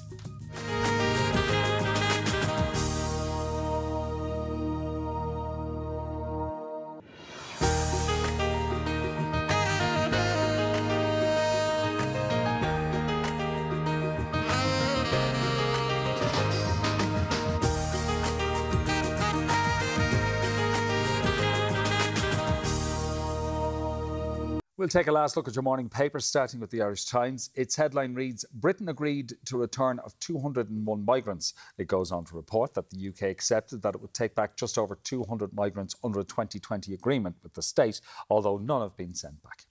Taxpayers to top up the TV licence in RTE funding plan. That's the front page of the Irish Independent. It writes that households face the prospect of paying for RTE through a taxpayer-funded top-up as well as a reformed TV licence. The Examiner leads with protest at home unacceptable. It reports the Taoiseach Simon Harris has said politicians, families and homes should be out of bounds after a far-right anti-immigrant protest at his young children's bedtime last night. On to the tabloids, and the Mirror opens with the headline, Harris, leave the kids alone. It writes that Simon Harris blasted those who demonstrated outside his house, telling them, leave my family and my home alone. The Herald leads with the headline, I need to take your baby. It reports that a Dublin mother whose young daughter was the subject of an attempted abduction has told of how she feels sick after her ordeal. The Sun opens with evil hatchet attack on 3 women. It writes that a man was arrested after a terrifying daylight hatchet attack left 3 women seriously injured in County Louth. The Star leads with the same story with the headline Hatchet Horror. It reports that the most seriously injured out of the women was an 82-year-old pensioner who suffered serious head injuries and was fighting for her life last night. And the Daily Mail opens with bid to send migrants back to the UK pointless. It writes that legal experts have warned Ireland's attempt to send asylum seekers back to the UK is a pointless exercise. Okay, thank you to everybody who's been in touch with us on 0896 111 111 with your texts. We were talking about movies. You were saying that people don't want to see a movie that's more than 92 minutes long. Yes. Okay, and plenty of reaction to that. Yes, right. indeed.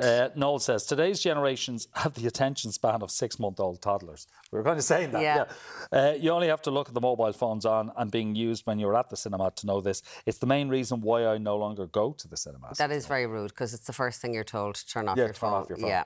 Yeah. Emily, and this is a point I was making to you off air as well. Emily says, it's ironic that people say they can't watch long movies are the same people that go on to binge 12 episodes of Netflix's latest hit. And you are so right. I guess it's because with the TV shows, you're offered the option to pause, or psychologically you feel that it's only a shorter block of time. So you can pause even if you don't. Listen, us adults have, 5 and 6 hours? Yeah. 5 and 6 episodes. No problem. Jane says, I can watch a long film if the quality of the writing and the cast is good.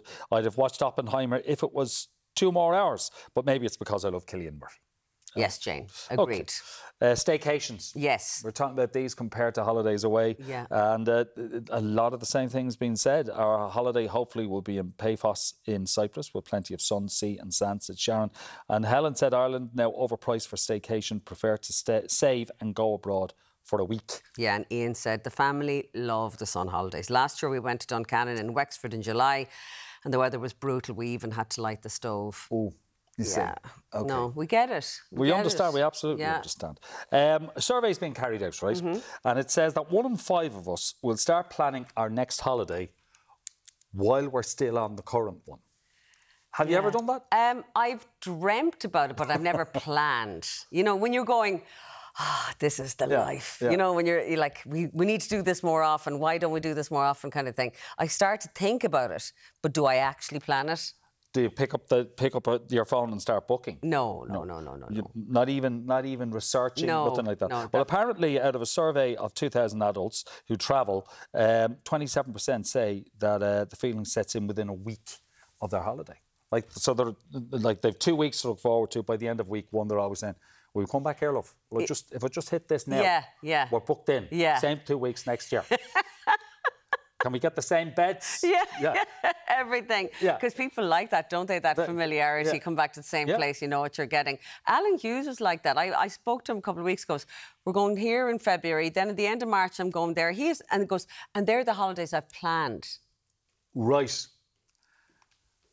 Well for him. Well for him. That's how the other half lives. But you do need to have something to look forward to. You're absolutely right. And I get that. You know, you get back from a holiday, you know you've got to settle back in to work again. Routine and grey skies and it is nice to have something to look forward to. Yeah. So but people are doing it, and apparently there's a lot of people doing it. But well and good. I don't think I've actually done it myself. I think I've entertained the thought like yourself. Yeah. But never actually done it. Yeah. Anyway, have you done it? Let us know at 0896 111 111. Up next, we sit down with musician and actor Phelim Drew. We'll see you for that in just a few minutes. You've been a ghost. No phone call, no text. It's not like I didn't want to apologize. You don't have to explain anything. It was just a flame. So how have you been? God, I hate that thumbs up stunt guy stuff. I'm the director. We're gonna set this man on fire. You're a stunt guy. We need to keep it super profesh. Profesh is my middle name. You said your middle name was Danger. How'd we do, boss? Really? Yeah. Holster that. Yeah, it's holstered. It's done. Forget. You never saw it. I'll buy you a drink when this is over. Engage your core.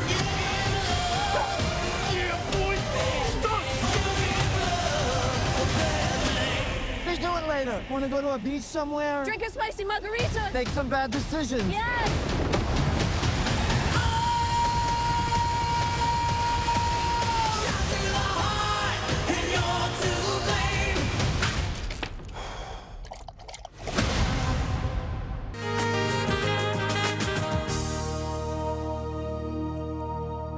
Our next guest's dad was the legendary frontman of the Dubliners. Not only is he a musician himself, he is also one of the country's best-loved actors. And you might be surprised to hear that the real key to Phelim Drew's heart might be guided tours. Yes, indeed. The triple threat actor, musician and superstar tour guide joins us now. Good morning, Phelim. You're so welcome. Good morning, guys. The last time you were here talking to us, you had just begun to explore and perform your father, Ronnie Drew's music. How's that going? Well, really well. Over the last few years, I've been touring, in a sort of an ad hoc way, just kind of going around the country. But I hooked up with a music agent recently, and that's been going really well. He's terrific. And so we're going to take the show out on the road now again, remembering Ronnie with songs and stories. So we're starting off slowly. We have a few dates around the country. Yeah. I think the first one is in Clears in Kilkenny in July, I think, and then Sea Church at Ballycotton in October. So I'm really looking forward to that, and just getting the show out to as many people as possible. And what's the reception been like? How are people, experiencing this? Great, because the show is about celebrating Ronnie, my dad, and the Dubliners, their music, and the music that influenced my father. And subsequently has influenced me. Yeah. And then, lots of, private stories that Ronnie would have shared with me over the years. And being able to share them with an audience is great. And there's just so much material that the show keeps evolving and changes from show to show. Of course it does. But I would imagine, I'm just thinking of myself when I was a teenager and in my early 20s. Anything my dad listened to, I didn't want to know about. Yeah, because you wanted to be a cool... You're rebelling. You were rebelling a little bit. So was it a bit like that for you? Well, you see, I suppose from a very early age, we were in a privileged position in that we were brought to see a lot of things, Okay. So, from a very early age, I remember, the comedy and laughs of Maureen Potter, Chris Curran, people like that, and then later being brought to see the Preservation Hall Jazz Band in the National Concert Hall, and that was a real moment for me because they were all in their 80s, and the youngest was 55, I think, in the band. And so they would have all been around in the 30s and the Depression era, and it was really wonderful. And I remember going to see B.B. King. So when you have influences like that, or you're exposed to music like that, it's a real gift. Okay. I'm listening to your voice, and obviously your dad had such... And I hate the word iconic, but it was. I mean, he could say one word and everybody knew who it was. Your own voice is absolutely gorgeous to listen to as well. Very much, Gráinne. And you've done a lot of work as an actor and narration and voiceover work as well. Yeah, do you enjoy that? I do. I love acting. I've worked as an actor since I was 16, and I learned a lot from older actors and actresses. Over the years, and and it's an area that I don't see myself ever retiring from. Right. It is lovely, but you've got a great love in history, and particularly during that decade between 1910 and even pushing towards 1922, when so much change happened in our country. Yeah, absolutely. But that love has developed into guided tours. Yeah, well, I suppose I've always been looking for that other thing to kind of complement. Compliment is great, isn't it? Complement the acting and the music side of things. And at one stage, I just thought, well, I'll give tour guiding a go. And it's quite difficult at first because when you're on stage, you're not looking the audience in the eye. You know what I mean? You don't see them. But when you're doing a tour, you really are. You can't. There's nowhere to hide. Yes. I did a national tour guiding course in Dublinia, beside Christchurch there. and I've been tour guiding ever since. I was working for 14 Henrietta Street, which is a wonderful museum, tenement museum on the north side there. And now I'm working for the 1916 Rebellion walking tours. Okay. And yeah, since the season has kind of opened up again, I'm doing maybe 3 or 4 tours a week. And do you I find love it. people come educated, or how much information do you have to give them, or do you tailor it to the group? It's quite a political tour, so, you know, it's quite specific, and people come along with knowledge of the subject. And Lorcan Collins, who founded the tour in 1996 or 97, so it's been going a long time, he has a podcast called Revolutionary Ireland, which is fantastic. And he's really entertaining, so it's not dry history as such. And he has a big following. So you get a lot of people coming from Scotland, from Glasgow, and a lot of people from Britain who have been following the podcast, so would have a lot of knowledge. What's the name of the podcast again? Revolutionary Ireland. I'm totally going to tune in because I love a historical podcast. It's fantastic. You'll always get the one on the tour who's like, I don't know if you're quite right about that now. I think it was the 14th. It's not so much people on the tour, it's people walking by. Really? Oh, really? They put in. They're still here. They haven't gone away, you know. The famous Dublin humour. Oh, God, it's brilliant. If you don't mind me saying, you're married to a dirtboard. That's disgraceful. I'm going to get up and walk out of here right now. No, but you are married I'm married to one of Ireland's premier comedians, Sue. Yeah, she's incredible what she's achieved in the last few years with Sinead Colbert. It's brilliant. And particularly during COVID, when there was no work, and they were working without pay for all through COVID, providing content, I think is the word, sketches online, and they actually built their audience over COVID. So their audience has been really wonderful and loyal ever since. Okay. And they're touring a brand new show now, and all the dates are on dirtbirds.net. It's just such a great name. Absolutely. I mean, if you called somebody a dirtbird 20 years ago, you'd be taken down a laneway and beaten to within an inch of your life. But it's such a great name, and some of our characters, the dry rovers, are just, the sea swimmers, just look, very, very funny, and we look forward to seeing them out again. Right. Yes. Okay. Like the life you would have had, I'm just thinking of, not just because when we talk about your dad, we naturally will talk about him because he's such an icon. Your mum was a great singer too. Your mum, your mum, Deirdre. But no, I know people who've been to your house. My mother hadn't a note in her head. No, but you grew up in a musical household, is what I'm saying. Yeah. No, my mother loved music, but she never sang. My daughter, I went to a concert of my daughter's last night in New Park, and I was blown away. I was so proud of her. She sang a Cure song, and it was incredible. But yeah, there was plenty of music in the house when I was growing up. My parents were very hospitable. There was always plenty of people coming through the house, and plenty of music. And that was normal for you, but as you said, you were it was slightly daunting when you had any aspirations yourself, because you know, the bar was so high. You know. Yeah, but you're there, and I'm just going to give a list of your upcoming shows. You're playing the Luke Kelly Festival, which will be amazing at Smithfield. That's the 18th and 19th of May. You're with Anto Drennan at the Viking Theatre, and you can look for tickets at takeyourseats.ie. That's May 29th to June 1st. The Phelim Drew Band, God, you're everywhere. Arthur's Pub, June 7th. Remember, so do you know what? Where would they go?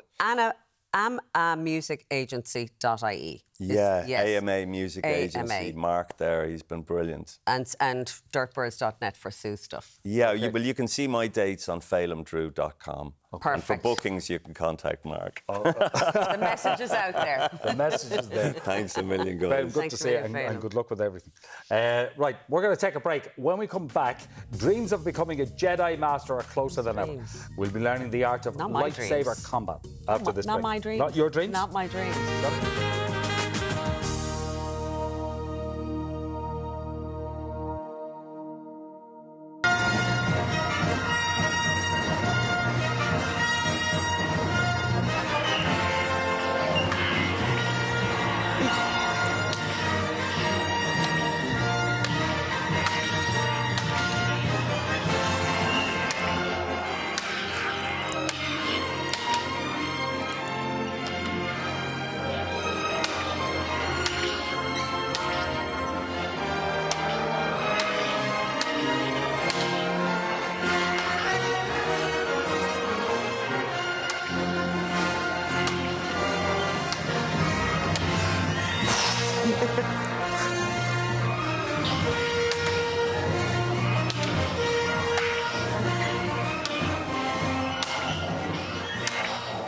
Now, one of you are going to wind up crying.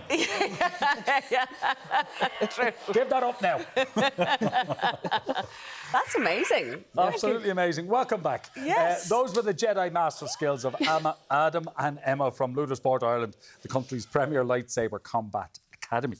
They teach the styles of lightsaber combat we've just been looking at as both a competitive sport and a very unique and fun way to get fit. And they're here to show us how it's done. Morning, lads. Good to see you. First of all, may the 4th be with you. And also with you.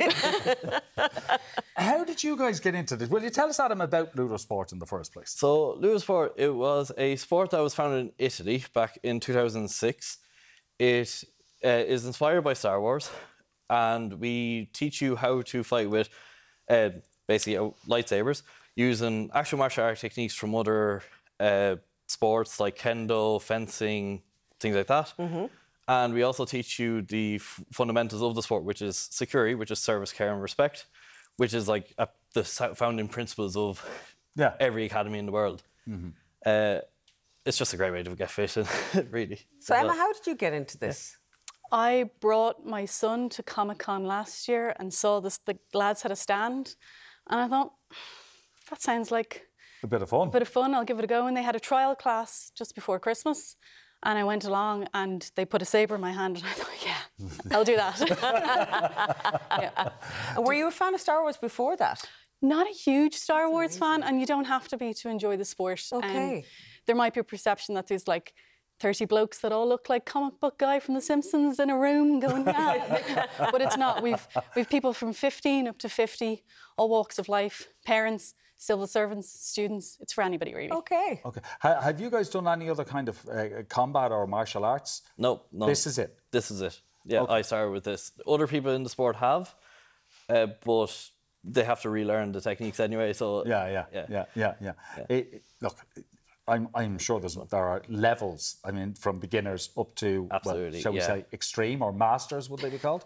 Yeah, the people who founded the sport are called the founding masters in the sport. And there's different ranks and everything in the sport as you get more skill and acquire more knowledge. Okay. It is fascinating. Your lightsabers are amazing, and I know there are probably people all over the country going, I want one of them. Do you get one of those when you join, or do you have to buy, or...? These are academy ones that we provide to you when you're at the class. But you can get them yourselves online otherwise. These ones are specifically designed for combat, so you can see they bend and don't break. You see, the one in my house is broken now, just after doing that. The batteries won't work, the lights are gone. So all these are designed to take an impact. There's loads of techniques. There's disarmament techniques and a lot of whacking the blade really hard. But they're specifically designed for that. People can get their own. There's specialised shops that do it. Emma has her own, but I the got blade this from a very dodgy Eastern website, and I've just put the proper blade in it. So you can buy a cheap hilt, as long as it will take the official blade, you can use it. Now, if I was to compete properly, I'd have to use an official one with that handle, but this does me for class. Okay, it is fascinating, all right. And men and women will compete against each other. There's no separate competition. No separate competition. Any injuries during these competitions? Bumps and bruises, but we do a lot of prep, a lot of warm-up before class to make sure that there's no injuries, particularly around the hands and the wrists. Like you might wake up the next morning realising that you used a muscle you didn't know was there. But touch wood, we've not had any major injuries. So far, so good. So far. Do they have to make noises? Is that part of the rules? Yes. In tournaments, absolutely. In practice, not so much to save battery in life, but in tournaments, they need to be lit up and they need to be make sound as well. So are the tournaments in Ireland or internationally, or where are they held? Both? Both. So we have a Nationals each year that's held in the Sean O'Casey Community Centre in East Wall. That's where we hold our classes. There are international tournaments where that's what the Nationals are for to qualify for you. So you fight against the best in the world. But every country in the world has their own individual tournaments. And there's referees and everything involved in it as well. Okay. Here we go. You're going to show us a bit of this, yeah? Yeah.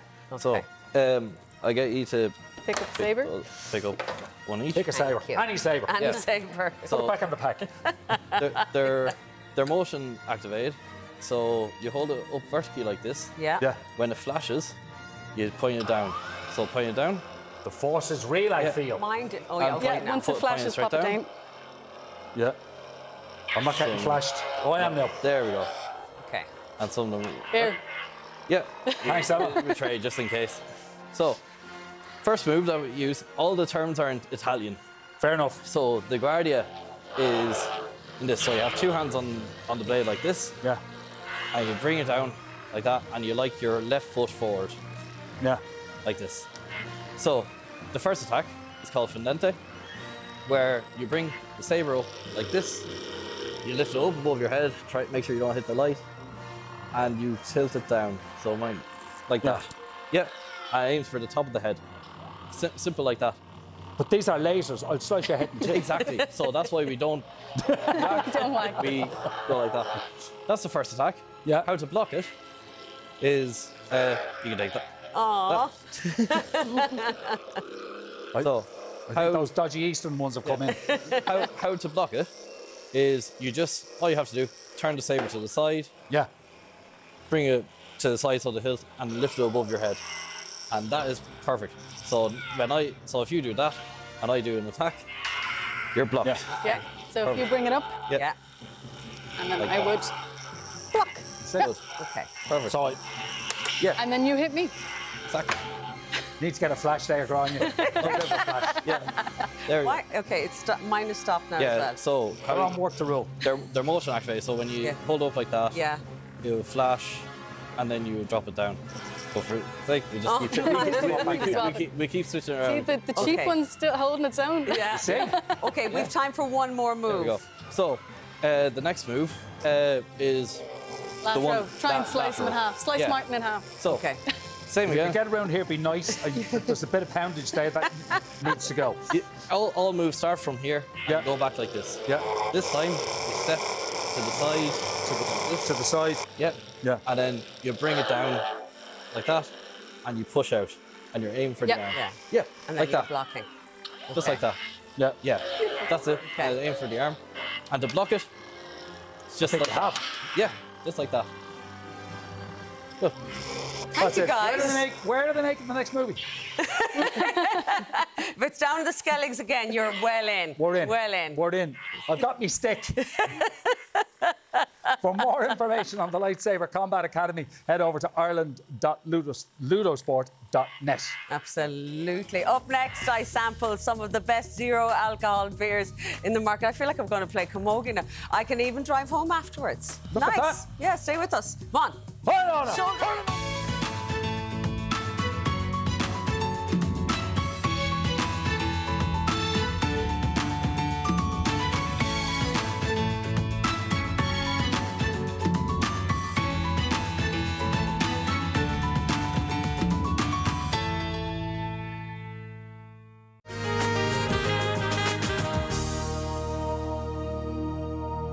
You're very welcome back. Now, recent research has revealed that almost 1 in 3 Irish adults don't drink alcohol, something that's obviously been driven in the recent explosion in the popularity of zero-alcohol beers. So with the bank holiday weekend upon us, what better time to sample some of the finest examples of the genre that we can get our hands on right now. Beer sommelier and beverage lecturer Judith Boyle is here with some of her favourites. Judith, you are so welcome. Thanks for having me. These have become incredibly popular. Yeah, and I think it's just good. You go to a pub, or even when you're at home now, you can drink something that isn't alcoholic. It's nice, it's fresh. Yeah. And particularly if you love the taste, but you don't want the after effects. Exactly. Yes. And it's really nice now because there's so much more options in the non-alcoholic range, and especially with non-alcoholic beers, because with everything, the technology now has kind of developed, and what we call like yeast science has developed. So now there's yeasts that don't usually, yeasts will eat sugar and produce alcohol, but now they don't. So they still produce all the flavours, but just none of the alcohol. So it's great. That is wonderful. Yeah. And we're going to have a taste of them. We are. Now, full disclosure, I'm not a beer drinker. Oh, well, maybe we'll change your Well, mind. maybe you will. So Yes. I'm looking forward to this. I'm looking forward to this. Yeah, so the first one is it actually looks like a can of pop. But how did you get into this? So so I'm a qualified beer sommelier with the IBD in the UK. But my background is in my family was a pub and an off license, so my background's always been kind of in the alcohol industry. Yeah. And then I started lecturing in TU Dublin on beverages. So I do all beverages, including non-alcoholic drinks. So we showcase the beer side of things today. But there's also great other non-alcoholic drinks out there at the moment. And pubs are doing a lot more kind of non-alcoholic cocktails, non-alcoholic wine, which I know you've shown on the programme before. But we're going to show and highlight the beers. Yes, let's do it. So the first one. Yeah, so our first beer, we've brought some international and then mostly Irish. So our first beer is the Lervik. This is their No Worries grapefruit. So they make an IPA called No Worries. And this is basically their non-alcoholic version of it. Okay. So as it says, flavoured with grapefruit. Oh, and you can smell it straight away. Yeah. So light, fresh, but it still has all the hoppiness and the IPA idea in it. So if you smell it, it smells like beer. Yeah. It smells like beer. Yeah. But you'll get that really strong grapefruit note in it. Okay. Yeah. So any particular way to taste it, or just? No, just drink it and enjoy it.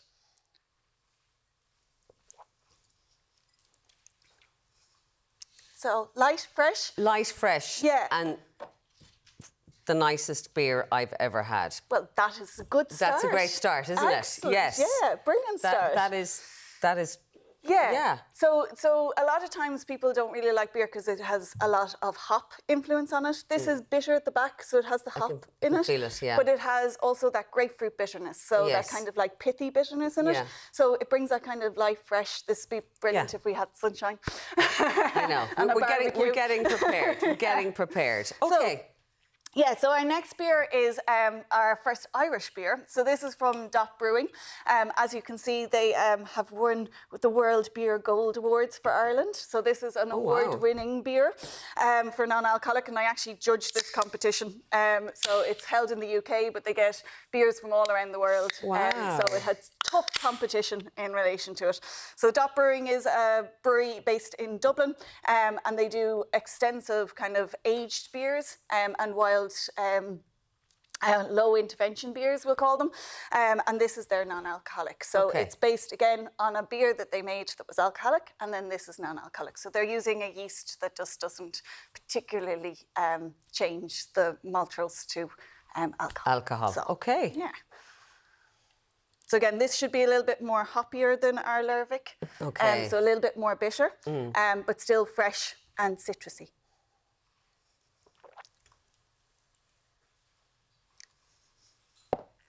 Yeah. It's not bad. You're winning me round. See, winning over. You are. Yeah. And it's great. Like non-alcoholic beers are isotonic. So, they work really well if you're fitness and things. Okay. Not everything has to be done in moderation because they still have the sugar and everything else. But it works, So very refreshing. Yeah.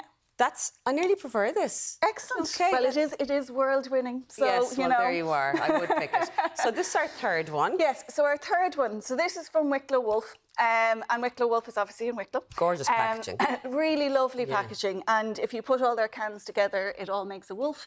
So it kind of like makes an elongated wolf, which I think is really great. Lovely.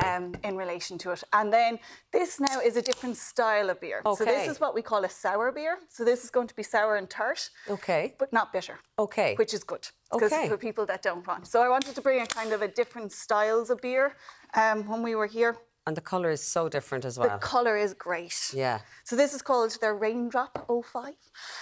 So you'll notice that most of these beers, when we put them up, they say they're 0.5%. And that's just because with microbreweries, they tend to use those low fermentation yeasts. We're going to have to taste this and move on if we're going to get to the Guinness. Okay. That doesn't feel like beer at all. Yeah. So it's still there's a type of beer called a sour beer, and this is thing, and then this is our proper Guinness 00. So as you pour it, you'll see the nitrogen surge in it. Yeah. Do you have to do the double pour? No, but if you pour it hard, it will then settle just like a Guinness. All right. Yeah. So it's what we call a hard pour. Okay. So what happens is the nitrogen comes out of the tank. Right. And then this is what they do in this. They basically they de-alkalize it. So they make Guinness normal. They make normal Guinness. And then they take the alcohol. Well, I know out it's of very it. popular. Let's have a quick taste.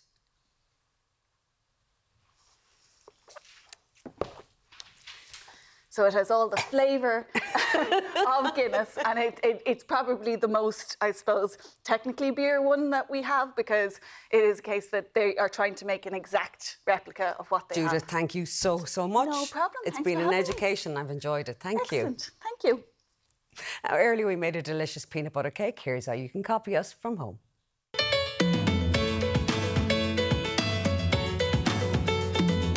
In a bowl, sift together your flour, cornstarch and baking soda, whisking everything together. Next, add in some butter, sugar and peanut butter, mixing until light and creamy, then adding your eggs, vanilla and buttermilk. Distribute your batter evenly into your 2 cake tins for just over half an hour, then frost with a mixture of icing sugar, butter, vanilla and salt to serve. Tomorrow, should we be encouraging our teens to get summer jobs? We'll be discussing. To mark World Midwives Day, we'll show you the techniques needed when preparing your body for labour.